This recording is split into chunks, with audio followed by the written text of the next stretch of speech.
যে কোনো ক্রিকেট বোর্ডের জন্য ভারতের বিপক্ষে সিরিজ মানেই জ্যাকপট। ক্রিকেটের পাশাপাশি এখানে থাকে বড় অঙ্কের অর্থযোগ। তবে ভারতীয় ক্রিকেট দলের বাংলাদেশ সফর নিয়ে ক্রমেই বাড়ছে শঙ্কা।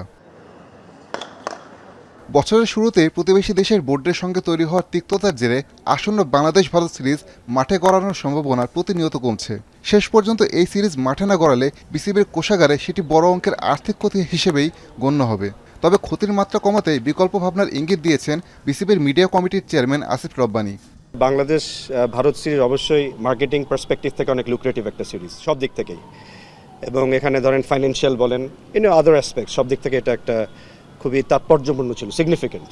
তো সেই ক্ষেত্রে যদি কেস সিরিজ না হয় তো সেখানে তো কিছুটা লুজার বিসিবি হবেই, বাট ইনশাল্লাহ আমরা অন্যভাবে এটাকে কভার করা যায় কিনা আগামীতে সেটা চেষ্টা করব। তবে এখনই আশা হারাতে নারাজ বিসিবি। অবশ্য ক্রমেই সময় কমতে থাকায় শিগগিরই চূড়ান্ত সিদ্ধান্ত নেওয়া হবে বলেও জানান বিসিবির এ পরিচালক। আমরা আমাদের চেষ্টা চালাচ্ছি বা এরকম একটা পর্যায়ে আছে। এখনই কি অবস্থায় আছে এটা আমরা, আমার মনে হয় আরো 2-4 দিন গেলে বা এটা আর কিছুদিন গেলে আমরা এটার একটা আপনাদেরকে কনক্রিট আপডেট দিতে পারবো। বিপিএল নিয়েও এখনই চূড়ান্ত সিদ্ধান্ত নিতে চায় না বিসিবি। দেশের সবচেয়ে বড় ঘরোয়া টুর্নামেন্ট আয়োজনের আগে প্রয়োজনীয় সবকিছুই গুছিয়ে নিতে চায় বোর্ড।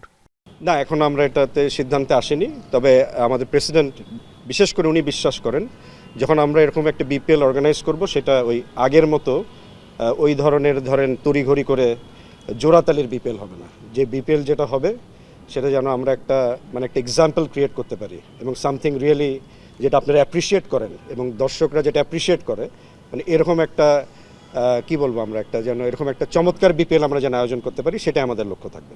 সম্প্রতি ভারত সফরে গিয়েছিলেন বিসিবির সভাপতি তামিম ইকবাল সহ কয়েকজন বোর্ড কর্তা।